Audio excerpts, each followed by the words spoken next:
nuclear waste management organization has selected Ignace as the site for a new nuclear waste repository.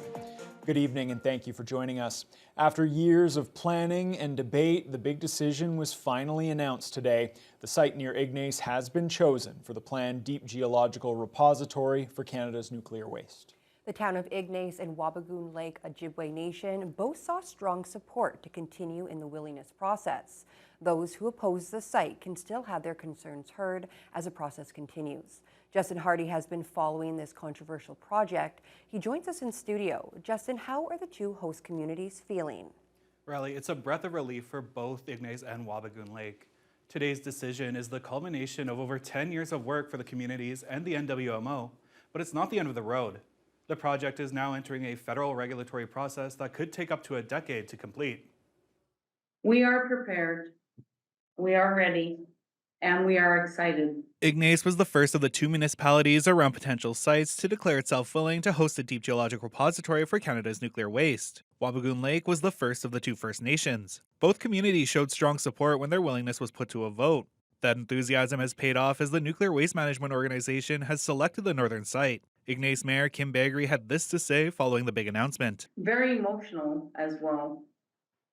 14 years ago, I sat here on council and put Ignace's name forward for this journey, and it's quite exciting today to be chosen as the first Canadian site for DGR. It comes at no surprise since the two communities voted. We acknowledge that they chose the site to study, and we are willing to learn and have more in-depth discussions.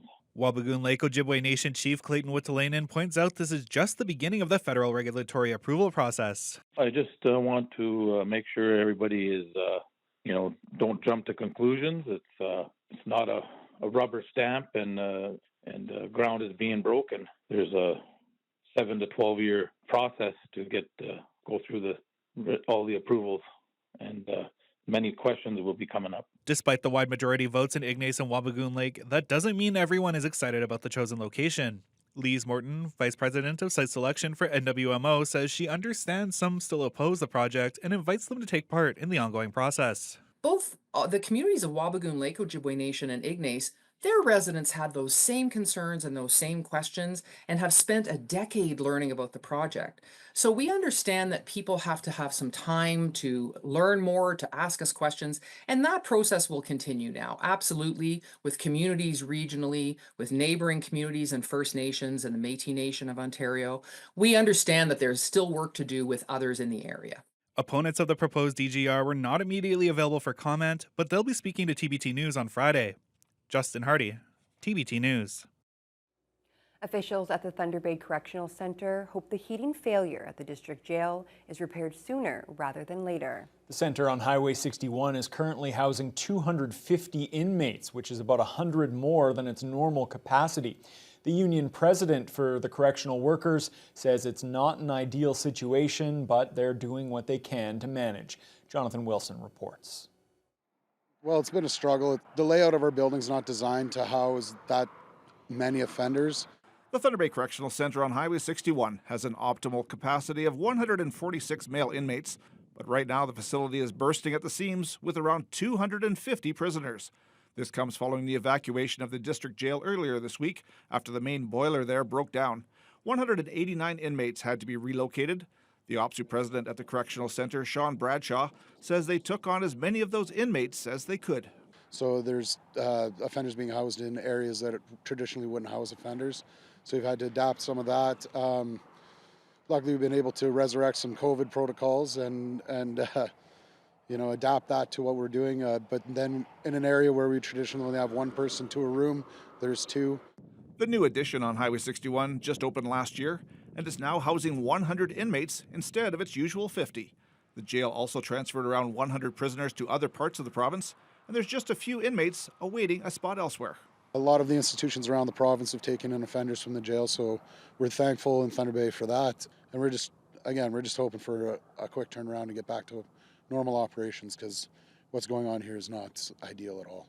The union president at the jail, Anthony Rojic, says there's still no timeline on when the boiler will be fixed or replaced. The jail itself was built way back in 1926 and is scheduled to close for good when the new correctional complex on Highway 61 opens. Construction on that massive $1.2 billion facility with a capacity for 345 inmates is scheduled to be completed in 2026. Yeah, they're humming along. So they've tell me they're ahead of schedule, but I mean that's still operationalizing it is still probably 3 years off. Rojic says everyone involved in the first ever full evacuation of the jail has worked tirelessly to make it happen safely. Bradshaw says his members at the Correctional Center are doing everything they can to help.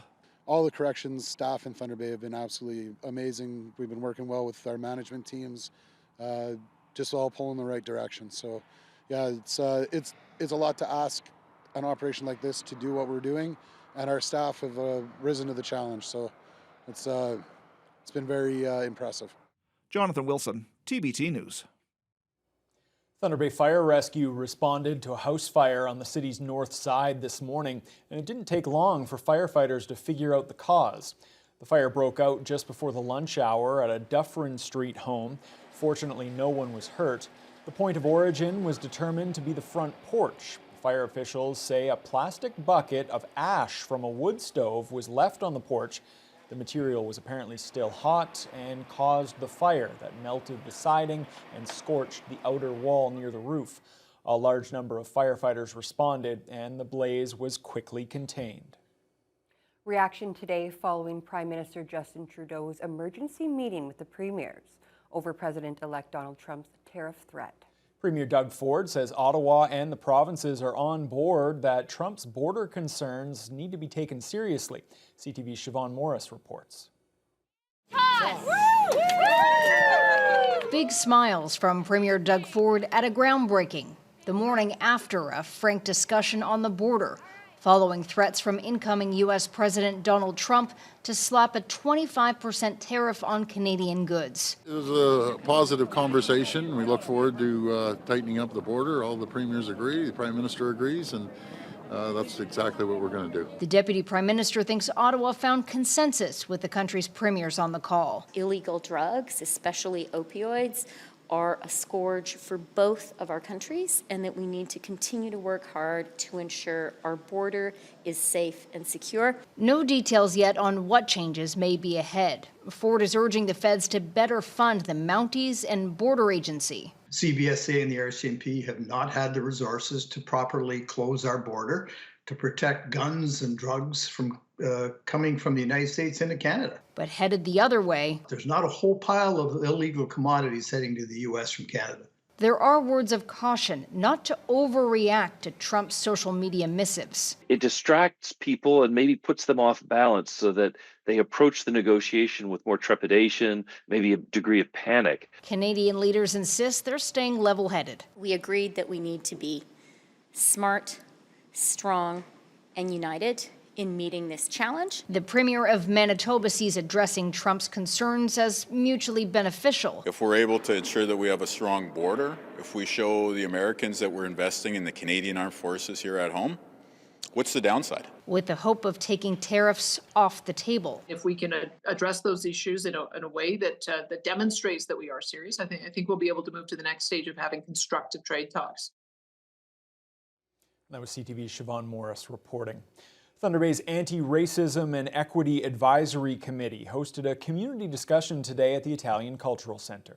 It brought together community members and a diverse lineup of speakers for conversations about addressing racism and promoting inclusivity. Jess Clement has the story.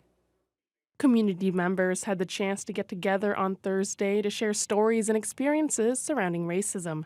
Hosted by the city's Anti-Racism and Equity Advisory Committee, the event was meant to help identify services and resource gaps in the community and understand the impacts of racism. In most cases right now, we have a feeling that we're uncivil.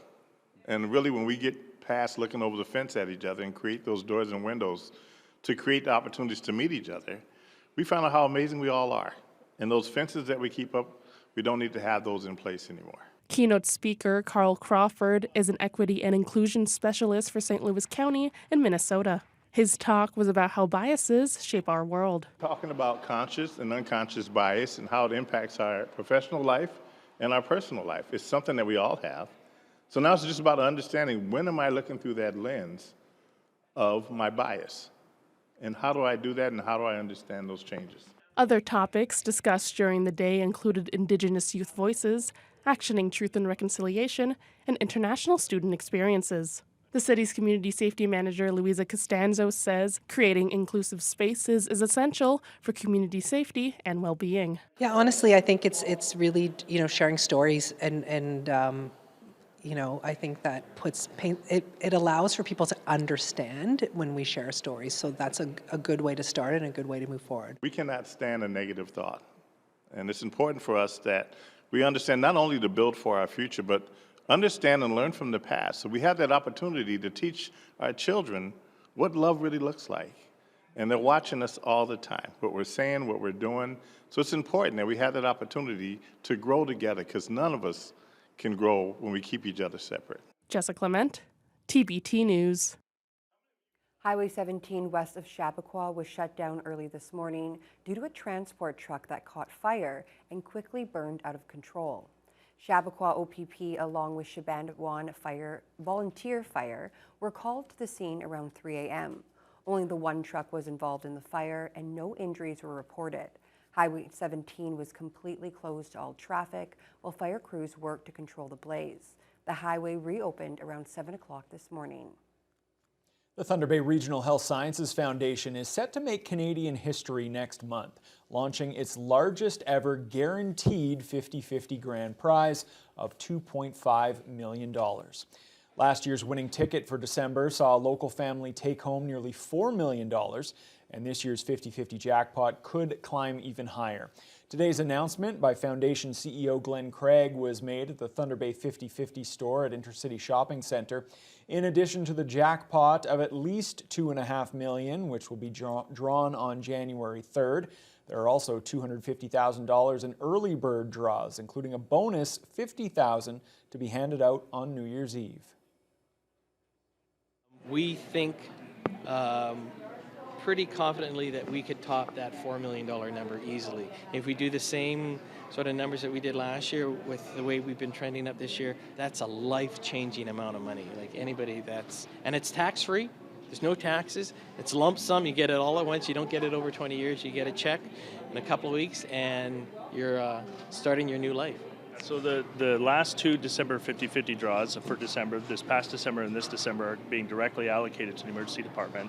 And as you know, the emergency department is a busy place, and we need spaces that are going to provide efficient and safe and excellent care. And this is going to make an amazing difference in helping us to achieve that goal. Tickets can be purchased at the Thunder Bay 50-50 store in the Intercity Food Court or online. The November winner will be drawn tomorrow. This month will mark $50 million in total winnings since the draw's inception. The winning floats have now been announced from the 32nd annual Rotary Santa Claus Parade back on November 16th. Parade representatives from the Rotary clubs, along with local sponsors, attended the award ceremony today. This year's parade featured 57 floats. Judges from each Rotary club picked 5 winners based on effort, theme, appearance, and originality. Gary's Towing took home the Best in Show award. Company representative Brenda Floyd says the parade was a great experience and she can't wait to join next year's festivities. We all had a blast dancing, singing with the staff, and also with the people in the crowd, trying to get everybody together and happening. So it was great. It was a lot of fun, and I can't wait for next year. The staff at Gary's Towing, we work very hard to, be a part of the community. Let's face it, I work for a towing company. I see everybody on their worst day. So it's nice to have a little bit of fun with that. I walked the parade for the first time with our Rotary float, and it was a lot of fun. It was so fun to see the families and the kids. Oh my gosh, there were so many kids. All the members of our Rotary clubs, the 4 clubs that put this on, we really appreciate our sponsorship, our volunteers, the people of Thunder Bay, for the ones that come in for floats, the ones that come and watch our parade and support it in that way. We appreciate it all. We really do. Sebesta says they're already planning for the 2025 parade.